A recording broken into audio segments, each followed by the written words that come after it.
Bonjour à tous et bienvenue sur l'épisode du podcast Puissance mentale. Aujourd'hui, je ne suis pas seul, je suis accompagné par mon ami, mon collègue, partenaire aussi dans le business, vraiment quelqu'un que j'apprécie profondément. C'est une personne que je connais depuis maintenant 2018, Mhm. Robert Savoie. Hello mon Bobby, comment Salut, vas-tu? Salut. C'est un privilège d'être ici avec toi, avec tout ce que tu apportes et d'être ici pour pouvoir contribuer à tous les gens qui écouteront. À chaque fois que je t'ai entendu, Jeffrey, c'est un privilège d'être entendu. Ah, merci beaucoup, Bobby, vraiment. Alors, c'est vrai qu'on se connaît depuis 2018. La première fois où moi je t'ai vu, c'était sur la scène de l'Académie Zéro Limite de notre ami commun Martin Latulipe. Et là, quand j'ai entendu ton histoire, une histoire tellement inspirante que j'en ai eu les larmes aux yeux, j'ai eu des frissons et je me suis dit, ce gars-là, ce Québécois, il m'a donné une leçon que je me rappellerai toute ma vie. Donc vraiment, encore merci pour ça. Et puis, de fil en aiguille, j'ai appris à te connaître, j'ai appris à te découvrir aussi. Au-delà de ton histoire, tu es aussi un professionnel que j'admire énormément. Et on en discutait juste avant de débuter l'enregistrement. Et tu m'as confié que tu avais donné dernièrement ta 3834e conférence. Non, Ah mais oui. c'est dingue. Je vais le répéter des fois que les gens aient mal entendu et se disent, mais non, il y a une erreur. Non, non. 3834, 3834 conférences. Wow. Il va y avoir des choses à dire, mon ami, mais avant de commencer, pour les gens qui ne te connaissent pas encore, comment tu pourrais comme ça te présenter simplement? Premièrement, Jeffrey, je viens d'avoir 56 ans, même si ça ne paraît pas. Je te confirme. Le 13 juin, j'étais en tournée dans ton coin en Europe. J'étais en France en tournée de conférence. Ouais, 13 juin, 56 ans. Euh, j'ai une conjointe que je suis amoureux depuis plus de 19 ans, ma compagne qui est ma complice, qui est tout le côté qui me complète tellement dans ce que je ne suis pas. Alors, on est deux personnes complètement différentes qui se rejoignent dans notre relation. J'ai deux enfants, une fille de 33 ans. 33 ans, Jeffrey. Tu pourrais être mon beau-père. Je pourrais être ton beau-père. Ben, c'est ça, Mais ton exactement. amoureuse est parfaite. Hein, ton amoureuse est parfaite. C'est sûr que j'aimerais ça que tu fais partie de ma famille, mais tu l'as fait aussi côté spirituel et quand on se Exactement. rejoint aussi dans nos groupes. Et j'ai deux petits-enfants. Ma fille, elle a eu deux petits-enfants. Petit enfant de 4 ans et 3 ans. Ça, là, Jeffrey, là, c'est ma vie, c'est ma vie, c'est la base, la famille. Et j'ai un fils de 18 ans. Et à 18 ans, comme tu le sais, Jeffrey, il connaît tout, il sait tout. Fait que j'ai plus rien à apprendre. Hein. C'est des parents qui sont, je pense, qu'ils me comprennent. Alors, ça, c'est mon côté euh, personnel. C'est ma famille, c'est ce que j'ai de plus précieux. Et ce que je peux dire de Robert Savoie, ce qu'il a développé à travers son cheminement, que les gens me reconnaissent, là, parce que j'ai beaucoup travaillé ces trois qualités. Quand je dis beaucoup travaillé, j'ai marché dans ce chemin-là pour développer l'authenticité. Hmm. Développer l'authenticité et les gens me reconnaissent beaucoup pour cette authenticité-là. Ça ne veut pas dire d'être parfait, hein? L'authenticité, c'est que quand j'ai un genou au sol, ben j'ai la force de le nommer. Voici ce que je vis présentement, ce qui est plus difficile pour moi. Présentement, je n'ai pas d'issue, je n'ai pas de chemin, mais je voulais partager ce qui est là, puis comment est-ce que je fais pour m'en occuper. Alors, les gens me reconnaissent pour ça. Ma vulnérabilité, sensibilité que vous allez voir aussi dans cette entrevue. Je suis quelqu'un qui est connecté facilement à cette zone fragilisée en moi, qui est pour moi une force quand on est capable de plonger à cet endroit-là et de se montrer, de se mettre à nu Hmm. dans l'authenticité, dans la vérité du moment présent. Alors, je peux je pourrais me décrire de cette façon-là, selon ce que les gens me disent aussi, ce que je vis. Euh, c'est à peu près ça là, qu'on pourrait avoir de Robert Savoie aujourd'hui. En tout cas, par rapport à ce que tu viens de nous dire, je te reconnais pleinement et il y a cette famille, authenticité, vulnérabilité. Et ça permet justement de débuter réellement notre échange, mon ami, parce que tu as parlé de famille, tu as parlé de vulnérabilité, et à un moment donné, tu as dit, quand j'ai un genou au sol, je continue à avancer. Et justement, à un moment de ta vie, au-delà d'avoir un genou au sol, je pense que tu étais le corps au complet au sol. Est-ce que tu peux nous raconter justement cette histoire qui, moi, quand je te l'ai entendu raconter sur la scène de l'Académie Zéro Limite, m'a bouleversé, m'a aussi permis de travailler sur moi. Est-ce que tu pourrais nous en faire part comme ça, sous l'angle que tu as envie de Ben la oui, partager? juste pour vous mettre un peu dans le contexte, mon père était assassiné en 1995 à l'âge de 63 ans par trois individus. Deux 18 ans et un 19 ans, ils l'ont tabassé à coups de poing et à coups de pied, ils l'ont tué pour 40 euros. Ils sont partis avec son camion. Il était camionneur pour une compagnie de journaux et ils l'ont tabassé, ils l'ont tué. J'ouvre une parenthèse pour que les gens comprennent d'où est-ce que je viens pour avoir vécu toute cette haine et cette colère. Premièrement, je viens d'une famille dysfonctionnelle. On est 5 garçons chez nous à la maison. Moi, je suis le dernier. Imaginez-vous, pour ceux qui écoutent et qui nous voient aujourd'hui, je sais qu'il y en a qui écoutent avec le podcast, mais il y en a aussi qui nous voient. Imaginez-vous, je suis le plus beau. Et pour ceux qui n'ont pas vu, qui ne voient pas l'entrevue, je vous invite à aller voir, en plus d'écouter. Sur YouTube, ouais, on y Je est suis aussi. le plus beau à la maison. Imaginez-vous comment est-ce que les autres sont laids.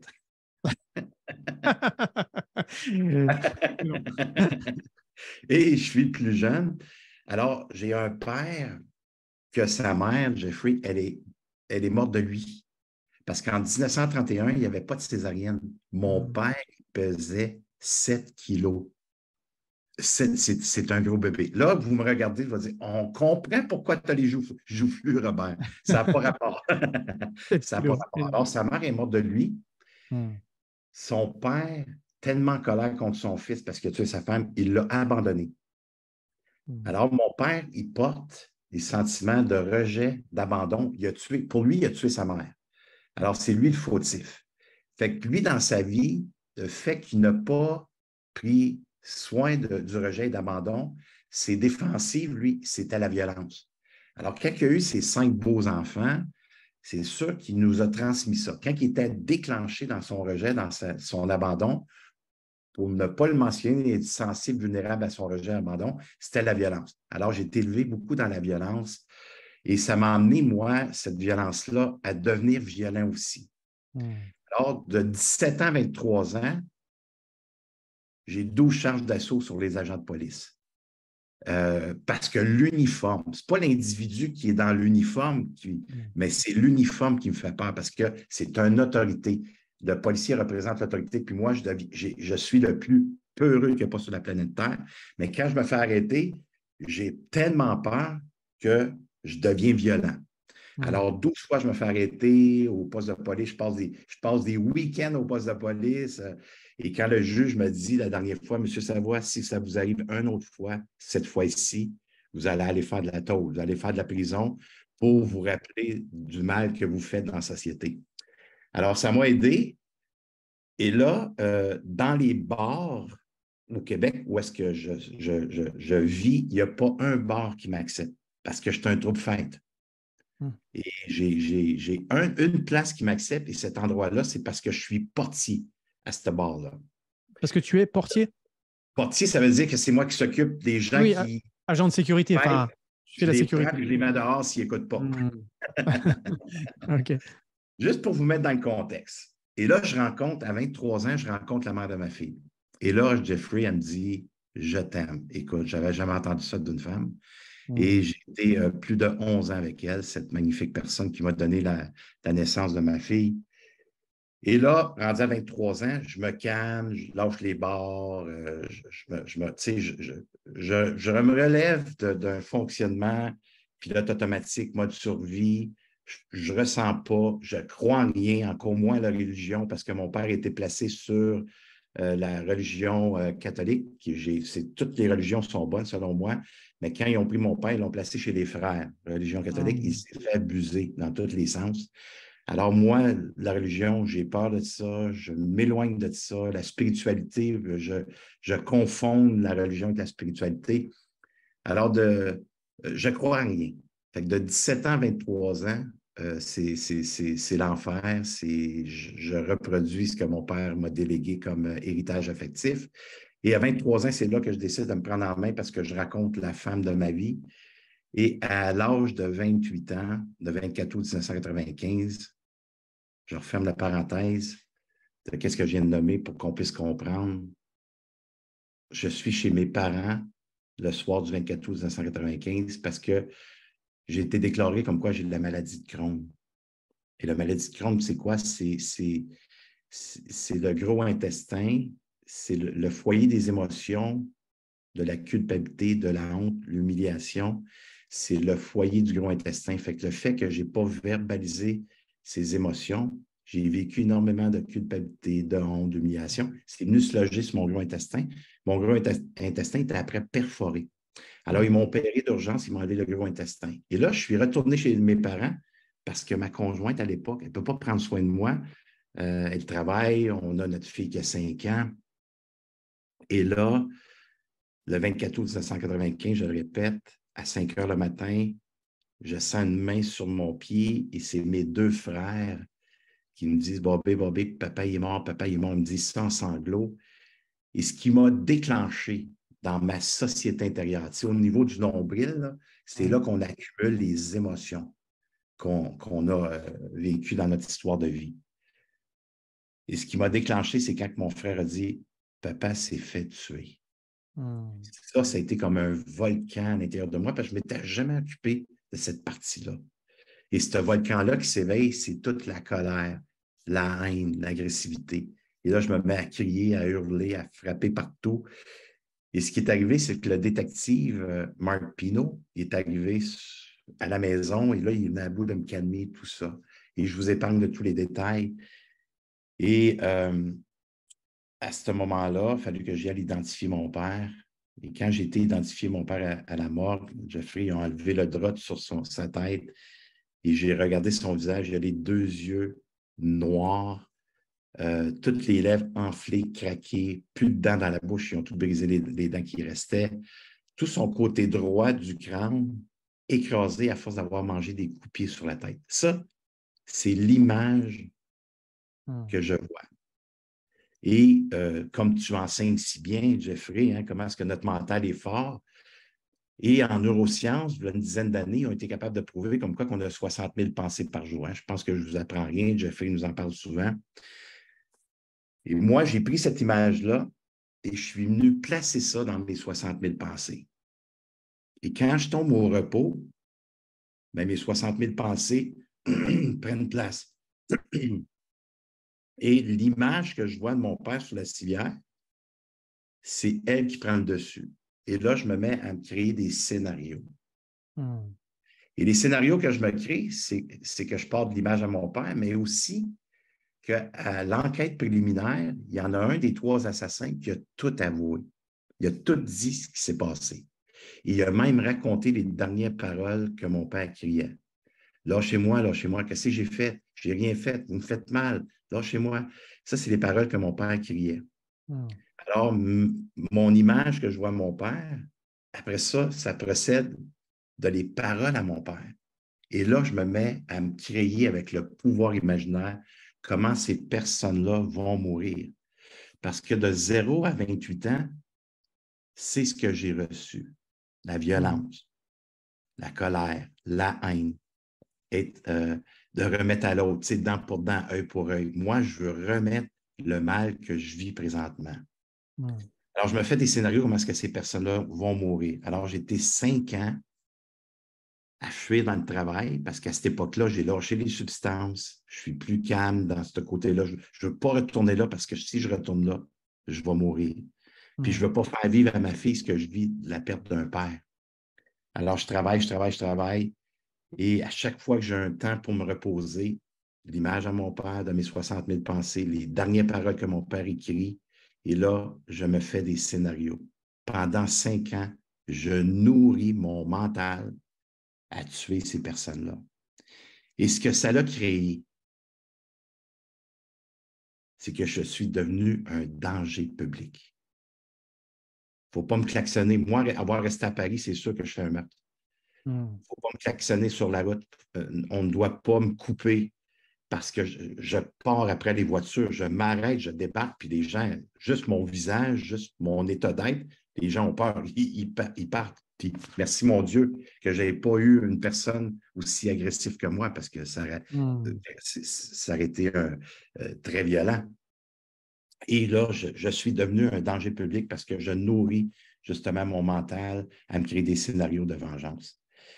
Et un soir, ce qui était le déclencheur, le chemin, la croisée des chemins, c'est quand ma conjointe de l'époque, elle me dit, c'est assez, je ne peux plus vivre ça.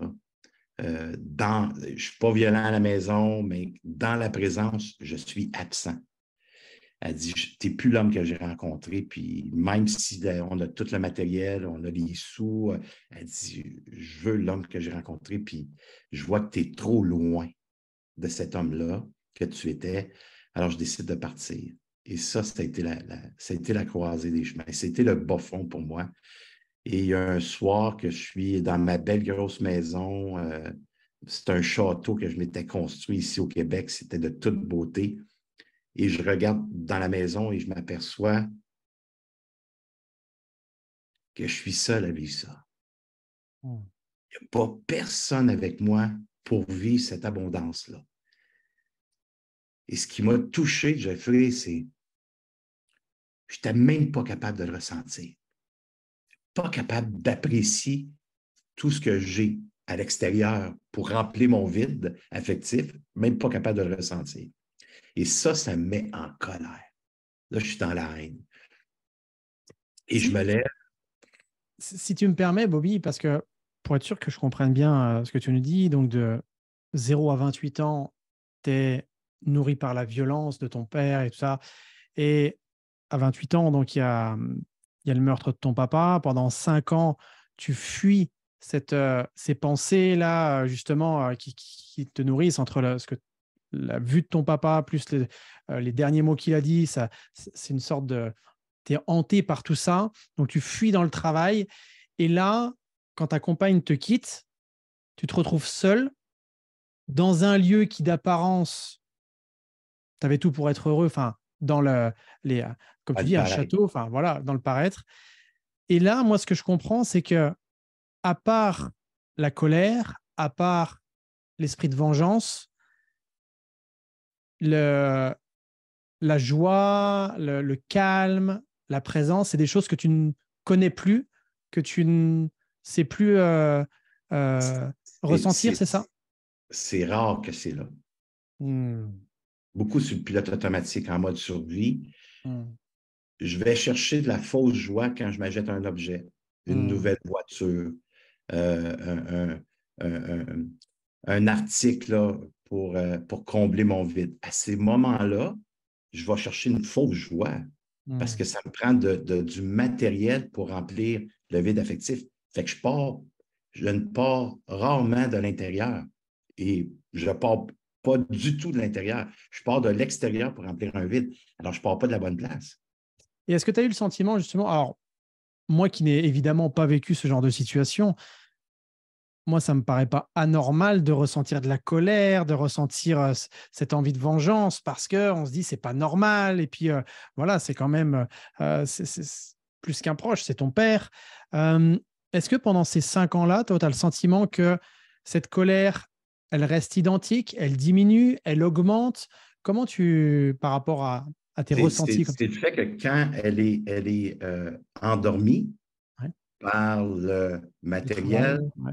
par la fuite du travail, puis tu Hmm. sais, moi, j'ai le goût de mentionner aux magnifiques personnes qui sont présentes, là, on n'a pas à se comparer suite à ce que vous entendez. Vous allez voir parce qu'on s'en va avec ça et la fin, Hmm. comment est-ce qu'elle est percutante parce que euh, arrêtez-vous, faites juste mettre le projecteur sur vous, la caméra sur vous, dites hey, attends une minute, Robert, avec qu'est-ce qu'il raconte avec l'interview de Jeffrey, est-ce que ça m'arrive, moi, au quotidien, d'être sur le pilote automatique? Est-ce que ça m'arrive d'être en mode survie? Je ne ressens plus. Je ne Hmm. ressens plus. Je me lève le matin.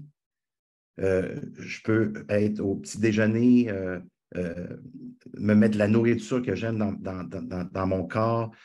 prendre une douche à l'eau chaude, même on est rendu on en prend des douches à l'eau froide pour créer des sensations. J'ai mon appartement, j'ai ma maison, je peux prendre le TGV, je peux prendre le train. Tout ça, si je ne suis pas capable de ressentir l'abondance que j'ai créée, avec la santé que j'ai, à être capable de voir tout ça, de voir la beauté. Si je ne suis pas capable de ressentir ça, c'est parce qu'en quelque part, j'ai accumulé. Et tout à l'heure, j'aime bien parce que tu résumais en disant de l'absence dans la présence. J'étais C'est ce que absent dans la présence. énorme ce que tu dis. Ouais. Et on veut tous vivre notre moment présent, mais je n'étais pas dans l'authenticité. Mon présent, moi, c'était mes pensées du passé parce que j'étais pris dans ma construction mentale. J'étais pris dans le mode survie. Quand on est pris dans le mode survie et sur le pilote automatique, c'est de la rationnelle, c'est la construction mentale qui prend place, hein, Jeffrey, tu l'enseignes si bien. Alors, c'est mon passé constamment qui prenait le dessus pour ne pas ressentir ce que la colère me faisait vivre, ce que la haine, même pas ressentir les compliments que j'avais des gens de l'extérieur parfois parce que je faisais un super bon travail. J'avais eu le travail à mon père. Alors, je n'étais pas capable de reconnaître ça. Je disais merci, mais ça me fait quoi dans mon corps que les gens me reconnaissent pour le travail que je fais? J'avais aucune sensation. J'étais sur le pilote automatique. Alors, j'étais constamment dans mes pensées que j'avais créées suite à mon histoire de vie de 0 à 28 ans. Et ce soir-là, Jeffrey, tellement en colère, tellement dans la haine de ne pas ressentir tout le bien que je m'apporte, je me mets à me frapper dans la douche. Je suis dans la douche après me laver, puis là, je suis tellement dans la souffrance que je me mets à me frapper. Ma haine, je la revire contre moi. Ma colère, je la revire contre moi. Parce que c'est moi le fautif, c'est moi le pas correct. C'est ce que j'avais appris toute mon histoire de vie. C'est pas pour rien qu'on m'a enlevé le gros intestin. Je me suis tellement senti coupable, humilié, honte de qui je suis, que là, je m'aperçois que malgré tout ce que je possède comme matériel, que j'ai détruit ma famille parce que ma conjointe me laisse, là, c'est moi le fautif. Fait que là, ma colère, elle est à vif. Elle a besoin d'être exprimée, elle a besoin d'être verbalisée. Mais moi, je ne sais pas comment faire ça, je ne l'ai pas appris. Alors, je me frappe. Cette colère-là, je me vire contre moi et je me frappe à coups de claque, à coups de poing pour me faire mal. Là. Est-ce que justement, alors c'est un épisode qui est violent, mais est-ce que justement tout commence de là finalement, parce que tu prends la responsabilité en disant je suis le responsable de ce qui m'arrive. Et alors, est-ce qu'à ce moment-là, tu mets quand même des mots sur ce que tu vis, ou alors est-ce que pour toi, c'est une réaction un petit peu inconsciente en disant j'en ai marre C'est inconscient, c'est de l'inconscience. Puis en même temps que tu dis ça, Jeffrey, ça me ramène à dire ça a été le point de bascule. Ça a été la croisée des chemins. Cet épisode que ma conjointe décide de me quitter, la conjointe de l'époque, c'était un cadeau que j'ai dû développer. Cadeau mal enveloppé. Ça prenait ce cadeau-là, ça prenait cette séparation-là pour que je prenne soin de ce qui était à l'intérieur de moi pour vivre davantage plus libre, me sentir en paix. Alors, ça prenait cette expérience-là. Toute expérience qu'on vit, c'est parce qu'on a besoin de la vivre. Mais la vivre au présent, dans l'authenticité, ça me demande de ressentir ce qui se passe et de verbaliser ce qui accompagne cette énergie. C'est là la différence. Mais quand on n'a pas la connaissance de soi, comment on fait ça? Fait qu'on fuit, on évite, on crée des scénarios potables pour se dire que c'est la vie que j'ai, puis je dois m'accepter tel que je suis. Ouais, mais comment on fait ça, s'accepter? C'est un chemin qu'on doit marcher à l'invisible, à l'intérieur de soi. Alors, à partir de ce moment-là, c'est là que j'ai commencé à faire du cheminement personnel. Parce que là, j'ai dit, je suis rendu au bout, j'ai besoin de l'aide. Et c'est là que j'ai commencé à faire du cheminement personnel. Et au début, ben, j'ai commencé tranquillement à verbaliser, J'avais tellement peur de me mettre à nu parce que j'avais peur de ce que j'étais pour découvrir. J'avais peur de moi. J'avais peur du regard de l'autre. J'avais peur de ce que l'autre pouvait penser. J'étais une partie de mon enfance que je devais faire attention à ce que je dis. devais faire attention à comment est-ce que j'agis, comment est-ce que je m'exprime, parce que si je ne le fais pas de la bonne façon, je risque de manger un coup. Et Alors, c'était me le schéma que développer. tu avais, le schéma mental que tu avais. Exactement. Et Alors, aller m'exprimer dans des salles avec des gens, ça me faisait peur inconsciemment. Je n'étais pas conscient de ouais, ça. c'était plus fort que toi. Et C'était plus justement, fort. est-ce qu'à ce moment-là, toi, Robert, tu as déjà cette prise de conscience en te disant, je passe de la vengeance au pardon, ou alors tu es plus dans, il faut que ça change, sans forcément mettre des mots précis dessus? Ben, à ce moment-là, quand j'ai été dans cette. Si je reviens à ce moment-là, Mm. allez, il est en 90, début 2000, là, ça fait presque 5 ans. euh, je prends conscience. La Mm. personne, elle m'amène de la conscience que le pardon, la libération, c'est égoïste. Tu fais ça pour toi, là. OK? Tu regardes à l'intérieur de toi ce que tu as vécu suite à cette expérience-là en mettant la responsabilité à 100% de ce qui s'est éveillé en soi. Et c'est là que Mm. j'ai pris conscience que ce qui était éveillé suite à la mort de mon père, c'est quand mon frère me dit « Papa s'est fait tuer », ça l'a éveillé en moi quelque chose qui était déjà là. Ce Mm. n'est pas les meurtriers qui sont venus placer ça dedans de moi, c'est venu éveiller ce qui était déjà là dedans de moi, que je n'avais pas été capable de prendre soin parce que je n'avais pas été accompagné à cet endroit-là. Je n'ai pas pu exister, je n'ai pas pu donner de l'importance à l'énergie que j'ai accumulée. Alors, c'est là que j'ai pris conscience en me disant, OK, c'est ma responsabilité de prendre soin de qu'est-ce qui se passe comme énergie en dedans de moi, qui sont les émotions refoulées de mon histoire de vie. J'ai 32 ans, là, je suis rendu à 32 ans à l'époque. C'est cette partie-là que je dois prendre soin.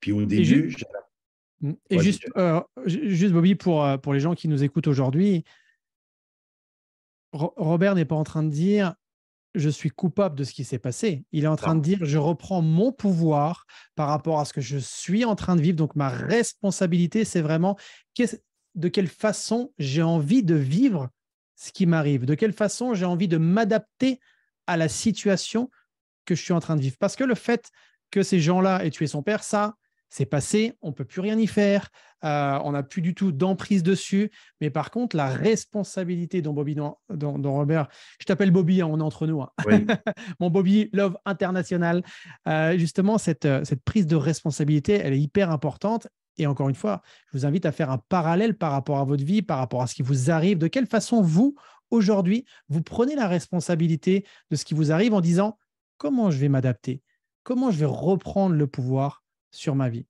Donc là, oui, tu nous disais, tu te fais accompagner, exactement. tu vas de l'avant, et ensuite, qu'est-ce qui se passe alors pour vraiment aller dans ce cheminement personnel? Et au début, je me dis, OK, je pardonne, parce que c'est un mot qu'on connaît tous, le pardon. Ah oui. Pour ceux qui ont peut-être un peu plus de difficulté avec ça, parce que vous avez peut-être déjà vécu le pardon, ça, on ajoutait la libération. OK, je libère mes charges émotionnelles de mon histoire de vie qui s'est éveillée le 24 août 1995. J'en prends soin, je le verbalise. Vous m'entendez bien, je le verbalise. Je verbalise ma colère, je verbalise ma haine, je verbalise ma vengeance. Il n'y avait pas le droit de faire ça à mon père. C'est incompréhensible. On ne tue même pas un animal comme ils ont tué mon père. Jamais, jamais je vais approuver ce qu'ils ont fait. C'est inacceptable ce qu'ils ont fait à mon père. Cette expérience-là ne devrait même pas exister dans cette magnifique terre. Mais je le sais par contre que si je reste dans ma construction mentale, je vais continuer à haïr, je vais continuer à me venger.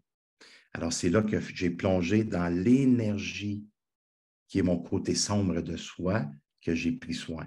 Et au début, je disais, je pardonne, mais je n'irai pas dîner avec eux. Le pardon, c'est pour soi.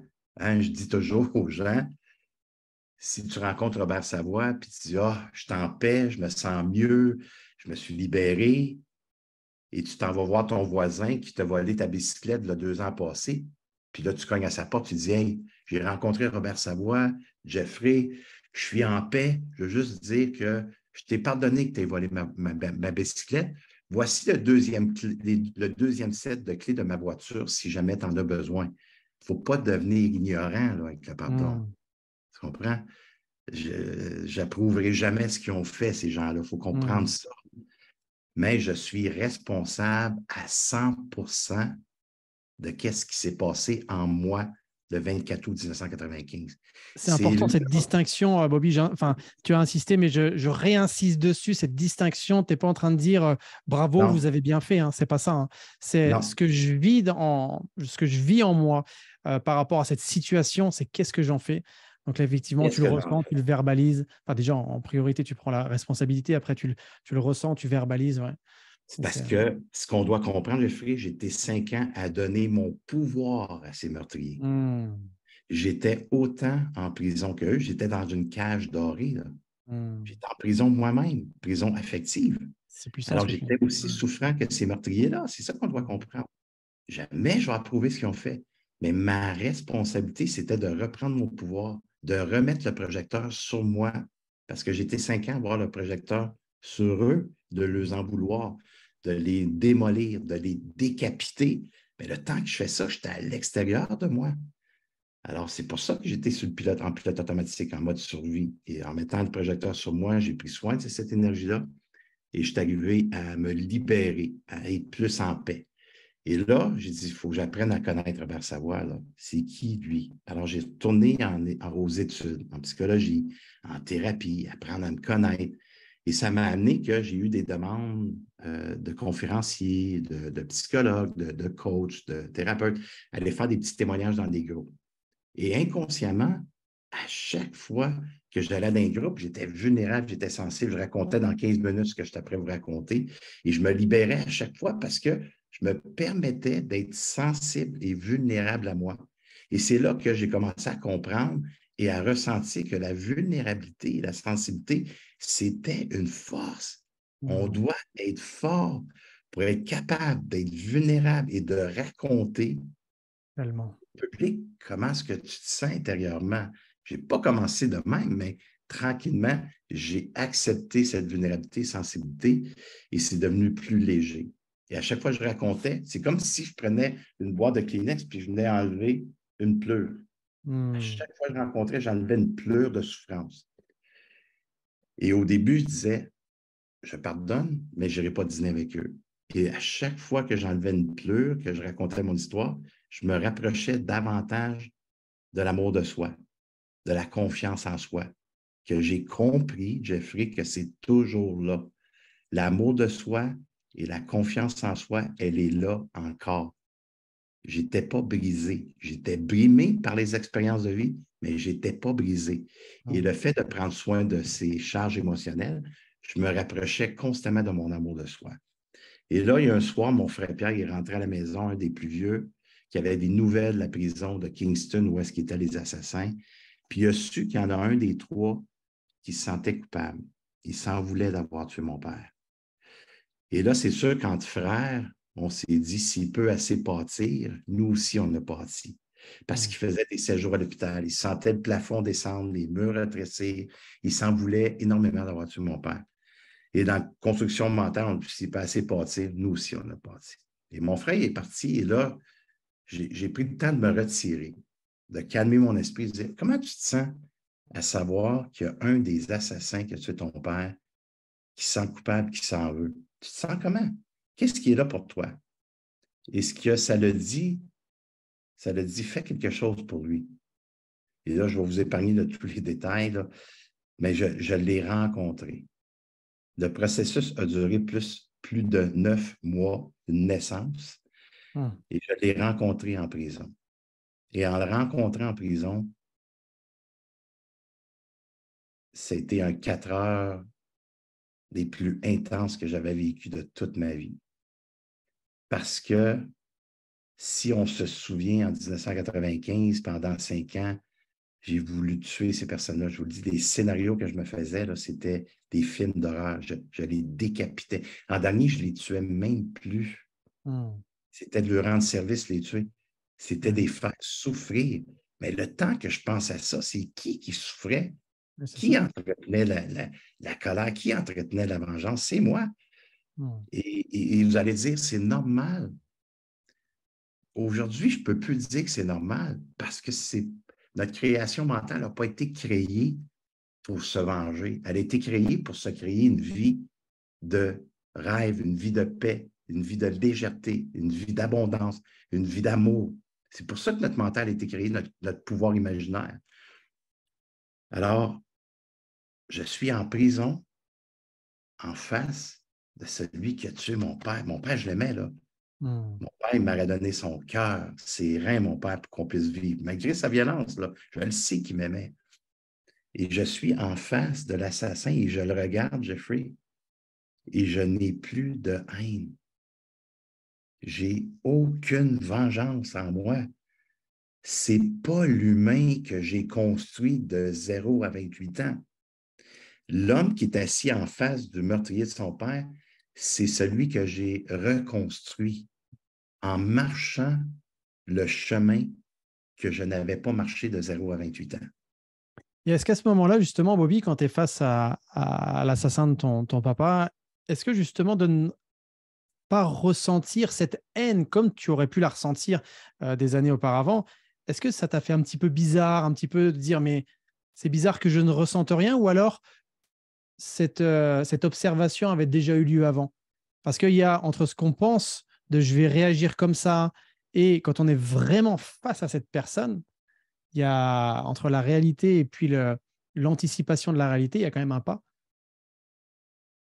J'ai pardonné, Ouais. je suis libre, mes Mmh. pensées sont calmes. Euh, j'ai vu des photos. Quand je regarde des Ouais. photos, je ne les en veux plus. Je suis en paix. Par contre, je ne l'ai pas rencontré encore. Je ne suis pas face à Mmh. face dans son énergie. Tu sais, Ouais. euh, je ne sais pas comment ça m'a réagi. Je n'ai aucune idée, mais je sais que je suis en paix. Je ne m'en vais pas Mmh. là le rencontrer pour voir si, pour Ouais. dire j'ai besoin de te pardonner. Le pardon est déjà fait. Je suis déjà Mmh. en paix. Je Mmh. me dis, je me sens déjà bien, mais quand même, il y a un petit doute. J'ai des peurs qui sont là. Est-ce que c'est vraiment la réalité là, que je suis en paix? C'est vraiment ça? Ouais. Parce que le rencontrer, c'est autre chose. Là. Autre chose, oui. Et quand je l'ai vu, je suis assis en face de lui, il ne me regarde pas parce qu'il est intimidé. Je n'ai aucune idée de ce qu'il vit, je ne peux pas parler pour lui, mais il Mmh. regarde au sol, puis je le regarde et j'ai même de l'amour pour quelqu'un qui a tué mon père. Mmh. C'est ça, le sentiment qui est là, au présent. Parce que Bah oui. dans les 9 mois de rencontre, j'ai su, on échangeait par l'intervenant qui s'appelle Jamie Scott, qui était le président de la justice réparatrice. Il venait me rencontrer aux 2 semaines. Aux Mmh. 2 semaines, elle a rencontré Joey en prison, celui qui a tué mon Mmh. père. Alors, on a appris à se connaître de cette façon-là. J'ai vu le bien qui est après se faire lui aussi, en Mmh. rencontrant une petite sœur en prison, témoigner c'est quoi le pardon, c'est quoi l'amour de soi, c'est quoi la confiance en soi, c'est quoi la libération, comment on fait pour se libérer. Alors, tout ce cheminement-là qui a fait à travers les 9 mois, bien, il y a eu un rapprochement affectif, si on peut dire ainsi, Mmh. de ma part et de sa part. Donc, est-ce que c'est une sorte, quand tu ressens comme de l'amour par rapport à cet individu? Est-ce que c'est une sorte de compassion? Est-ce que c'est toi, à ce moment-là, tu mets le mot amour sur ce que tu ressens, ou c'est un autre mot? Aujourd'hui, tu sais que c'est ça, mais à ce moment-là, tu dis, il me fait de la C'est peine, ou il est. un sentiment de bien-être. Hmm, C'est ok. de l'amour pur, c'est la connexion à son âme, c'est la connexion à sa lumière, c'est Hmm, la, c'est l'énergie divine, on peut appeler ça la spiritualité, je ne sais pas ce que vous le hmm. nommez.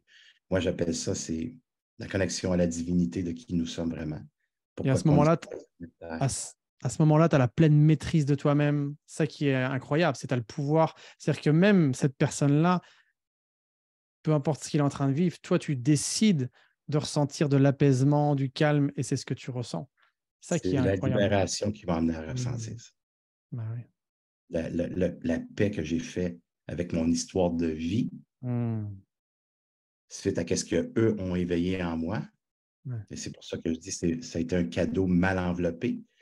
Si je pouvais revenir en 1995, là, j'appuierais sur un bouton et je reviendrais en 1995, je m'assoirais à côté de mon père dans son camion, je disais, papa, on ne va pas là, là. Il est temps, on s'en va ailleurs. On va venir chercher tes liasses de journaux plus tard. OK? Pas maintenant. Je ne peux pas le faire. Fait que j'ai le choix au présent de décider, est-ce que je me pourris la vie encore à penser à ces meurtriers ou je décide de me libérer? Je n'avais pas besoin de le rencontrer en prison, là. Je n'avais pas besoin de faire ça. Mais le savoir qu'il s'en voulait, puis qu'il voulait peut-être se laisser une chance, lui, à pardonner, parce que je pensais, à quand il va sortir de là, est-ce qu'il va faire mal encore à d'autres pères de famille? Si lui ne se libère pas, s'il n'apprend pas à se pardonner, s'il n'apprend pas à prendre soin de lui, il va peut-être retourner dans les substances. Il va peut-être rencontrer une femme. Ça, c'est des scénarios, oui, vous allez me dire. Mais mon intention là-dedans, c'était pour lui dire, hey, je t'ai pardonné. Je t'en paix avec ce que tu as fait à mon père, là. Puis moi, je viens ici pour te dire, pardonne-toi, libère-toi du mal que tu as fait. Sois en paix quand tu sortiras d'ici. Combien d'années de prison il avait déjà fait quand tu l'as rencontré? Il en avait déjà fait, oui. Dans des prisons mineures, pour les mineurs. Mais là, C'était pour pas la... sur le crime. Oui, voilà. Et pour l'assassinat de ton père, il avait déjà fait combien d'années? Ah, ben, pour la mort de mon père, là, ils ont fait 5 ans et demi. Ils ont eu 12 ans, mais s'ils se comportaient d'une bonne façon, c'était la sentence se coupait à moitié. Ils faisaient 50% de la sentence. C'est rien. C'est ça. Et dans cette rencontre-là, même, il y avait une psychologue qui était sur place, Jeffrey, une psychologue, parce qu'on ne rencontre pas l'assassin qui a tué son père tous les jours. Et on avait une spécialiste là, même si à ce moment-là, je suis déjà dans les études, j'ai déjà commencé à créer mes retraites Atelier Phoenix, j'aide les gens, je suis dans ma mission, dans ma passion, ça va super bien.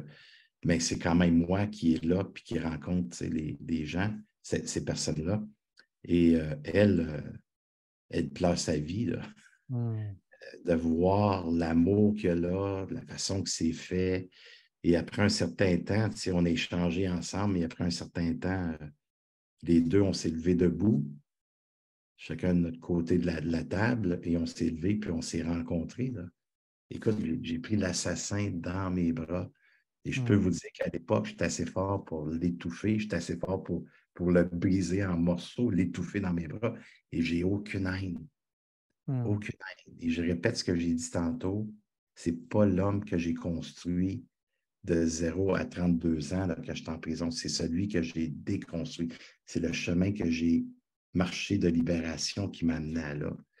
Et c'est sûr qu'ici, dans la construction mentale, les gens disent, Robert, je serais incapable de faire ça. C'est impossible pour moi. C'est là qu'il ne faut pas se comparer.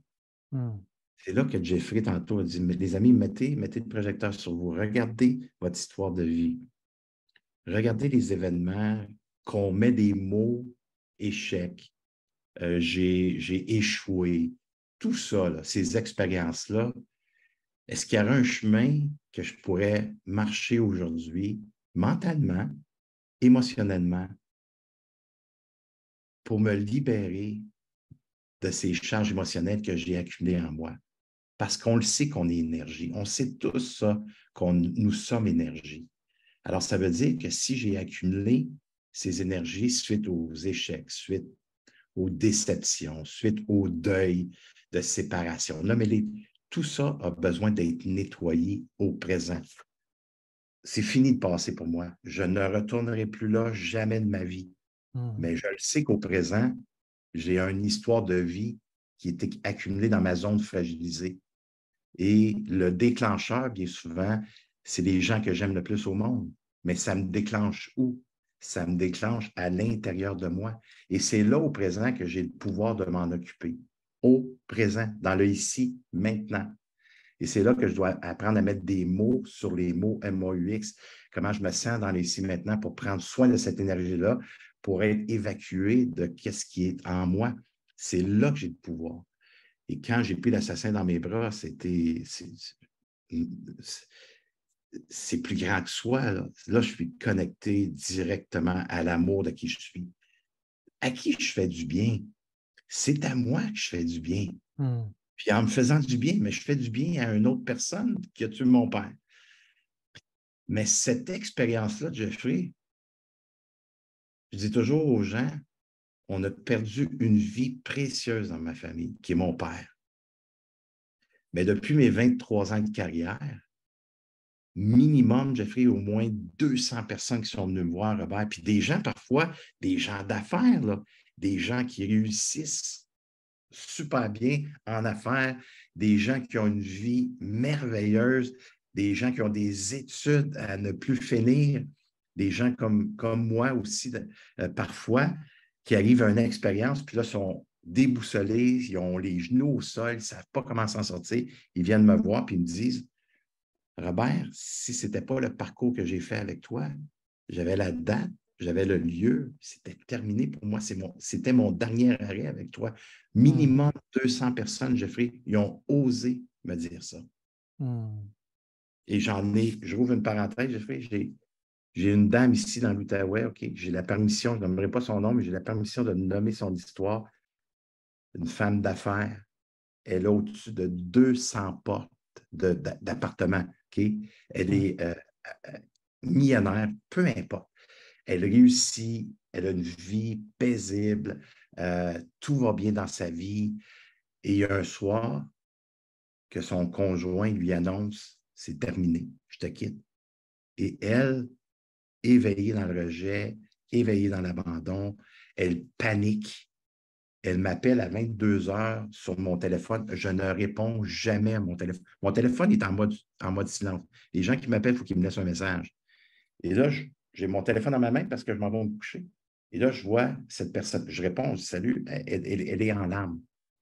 Et là, on jase ensemble, on parle ensemble. Et elle s'inscrit à des femmes à retraite Atelier Phoenix.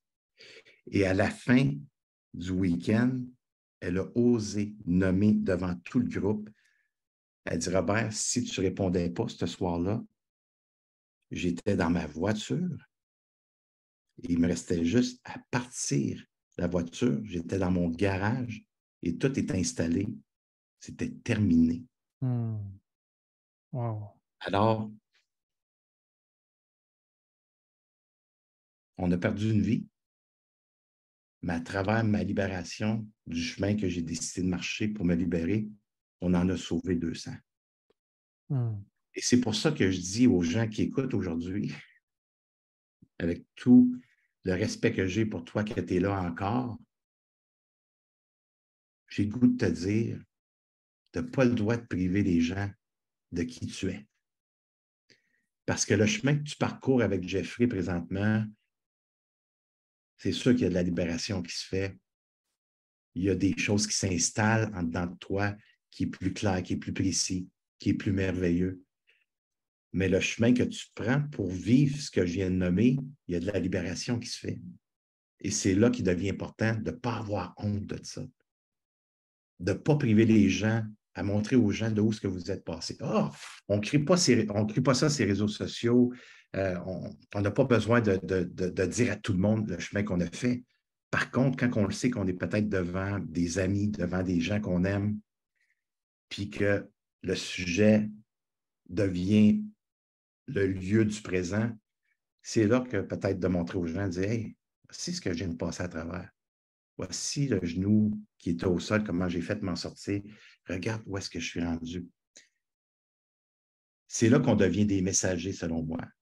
C'est là, selon moi, que Dieu ou la création divine se sert de nous pour devenir des messagers. Alors, c'est pour ça que je dis, si tu es encore là aujourd'hui, peut-être que tu avais besoin d'entendre ça. Peut-être que tu avais besoin de te montrer à toi-même que ton histoire de vie, elle n'est pas banale au présent, que tu es important. Et cette importance-là, on ne peut pas priver les autres de qui nous sommes. Parce qu'on est précieux, on a une valeur inestimable. On n'est pas spécial. On n'est pas exceptionnel. Mais on est des êtres humains qu'on a le droit d'être dans l'amour de soi, on a le droit d'être dans la confiance en soi, et on a le droit de donner la main aux gens parfois, comme Jeffrey disait, hey, tu me tirais-tu vers le haut? Parce que présentement, je manque de conscience, j'ai peu d'estime, je suis dans une période de ma vie qui est un peu plus difficile, j'aurais besoin de me faire tirer vers le haut pour que je puisse à mon tour prendre ma main, dire, hey, viens, je vais te montrer le chemin que j'ai fait. On va faire un bout ensemble. On va faire un petit bout ensemble que peut-être ça va t'aider à sortir de l'isolement affectif. Alors, c'est pour ça que je dis qu'on n'a pas le droit de priver les gens de qui nous sommes. On a chacun notre place ici, sur cette planète Terre, et c'est à nous de la prendre. Et si tu as des rêves, puis tu as des projets, mais c'est sûr et certain que dans ces rêves-là, dans ces projets-là, je peux te garantir par l'expérience que j'ai, et Jeffrey pourrait renforcer ça, c'est sûr qu'il y aura des irritants, qu'il y aura ici des croyances qui vont te limiter parce que tu n'as pas passé encore ce chemin-là, le cap du chemin qui est la lumière, parce qu'on se limite soi-même selon ce qu'on croit. Alors, il y aura des choses qu'on devra mettre en place. Et c'est là qu'il est important de ne pas se limiter, de ne pas se priver de se réaliser pleinement dans ce qu'on veut être. Et c'est là qu'est la beauté du mouvement de l'être humain que nous sommes, le mouvement d'énergie, pour déployer cette énergie-là qui est l'infini à se réaliser pleinement. Alors, on a tous, chacun de nous ici présents, à se créer un chemin qu'on veut. Et ce chemin-là, c'est le tien.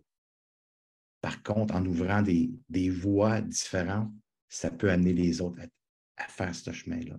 Alors, c'est comme ça qu'on contribue à un monde meilleur. Et pour moi, je me dis, OK, Robert Savoie, tu es dans ta mission, tu veux un monde meilleur, continue à prendre soin de toi. C'est la seule chose que tu as du pouvoir. Plus tu prends soin de toi, puis pour ceux qui veulent suivre ton chemin, donne-le la main, montre-le ce que tu fais, sois généreux dans ta vulnérabilité, dans ta sensibilité, sois authentique, sois vrai, et démontre ce que tu fais pour marcher ce chemin-là, tout simplement. Alors, vous y avez le droit à ça aussi. Réalise tes rêves les plus grands, les plus fous. Tes projets, tu penses que tu ne peux pas. Peut-être que la distance est loin présentement parce que c'est un immense projet. Mais si cette flamme-là dans toi, elle est présente, puis cette flamme-là te pousse, si tu mets les moyens en place, combien de temps que ça va te prendre? Ça va déterminer ta détermination, ta persévérance, ton assidu, ta discipline. C'est ça qui va faire en sorte que tu vas y réussir. C'est là qu'il devient important de donner la main. Seul, ça peut prendre plus de temps, vous le savez, on l'a entendu tellement souvent, mais en groupe, avec des gens, des professionnels qui peuvent m'amener là, ça va aller plus vite. Alors, si tu es là, c'est pas peur. Bobby, quelle puissance dans chacun de tes mots, quelle présence aussi. Je savais qu'en t'invitant, j'allais encore, parce que ton histoire, je la connais, je l'ai entendue plusieurs fois sur des conférences, j'ai assisté à certaines de tes conférences, mais à chaque fois pour moi, je repars avec des nouvelles choses, avec des nouvelles prises de conscience, comme cette idée de toujours, même si on le sait, c'est toujours comment on le fait en pratique dans son quotidien, cette prise de responsabilité, cette vulnérabilité qu'il est important d'aller chercher pour devenir encore plus fort, pour reprendre aussi la maîtrise de soi. Bobby, tu nous as fait, je crois, un magnifique cadeau de nous partager justement tout ce que tu nous as partagé, tellement inspirant, tellement inspirant. Donc, merci pour ta présence, merci de mettre des mots sur MOTS, sur des mots MAUX que tu as vécu et qui nous permettent justement de prendre conscience, de mieux comprendre les choses. Moi, je t'écouterai pendant des heures, vraiment. Et ce qui est intéressant pour les gens qui n'ont peut-être pas encore eu la chance de rencontrer Bobby en vrai, Bobby, c'est comme un ours. On sent qu'il a une force incroyable, mais quand il nous serre dans ses bras, on sent énormément d'amour, énormément de présence. Et si vous avez la chance un jour de faire un câlin à Bobby, vous pourrez que vous en souvenir toute votre vie. Ça ne peut pas en être autrement. Donc, merci beaucoup, mon frère, pour ta présence. Et Aujourd'hui, si les gens qui nous écoutent veulent te retrouver, comment ils font pour tes formations, pour ce que tu proposes sur les réseaux? Ben, il y a ma page professionnelle Facebook, Robert Savoie conférencier, ou robertsavoie.com sur mon site Internet. Là, tout est pas mal là ce que je fais. Je retourne en tournée. Ma 15e tournée européenne, Wow. fin octobre.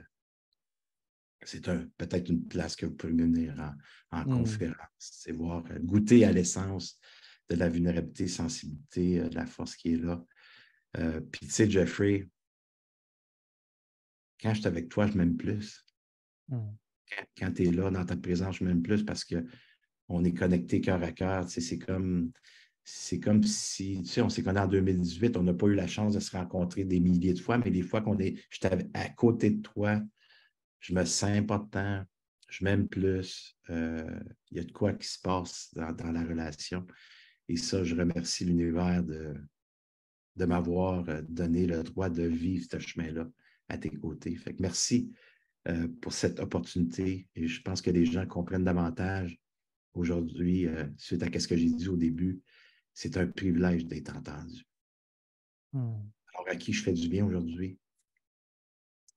À moi. Et en espérant que ça a pu résonner en toi. Alors, moi, je pars avec une connexion dans le cœur, tu sais. Fait que ça, c'est grâce à toi. Fait que je m'aime plus que je m'aimais avant que j'ouvre mon ordinateur pour qu'on fasse cette interview.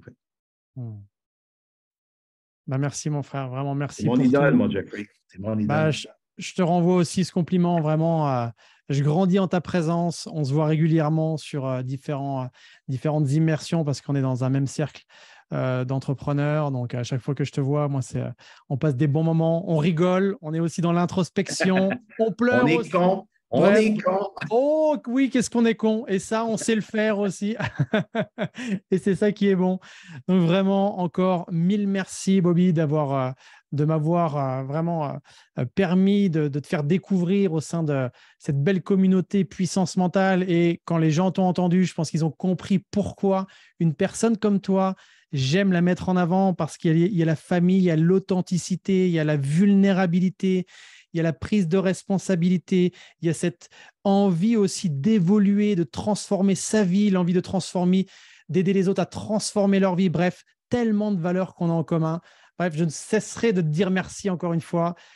Je te souhaite évidemment le meilleur, mon Bobby. Pour vous qui nous avez écoutés, n'hésitez pas soit à nous envoyer des messages ou à partager cet échange qu'on a eu avec Robert, en peut-être nous disant avec quoi vous repartez de cet échange, parce que c'est toujours ça important. Vous avez passé du temps à nous écouter, et avec quoi vous repartez, et surtout, qu'est-ce que concrètement vous allez mettre en place là dans les secondes, les minutes, les heures, les jours qui arrivent, parce que c'est ça qui est essentiel.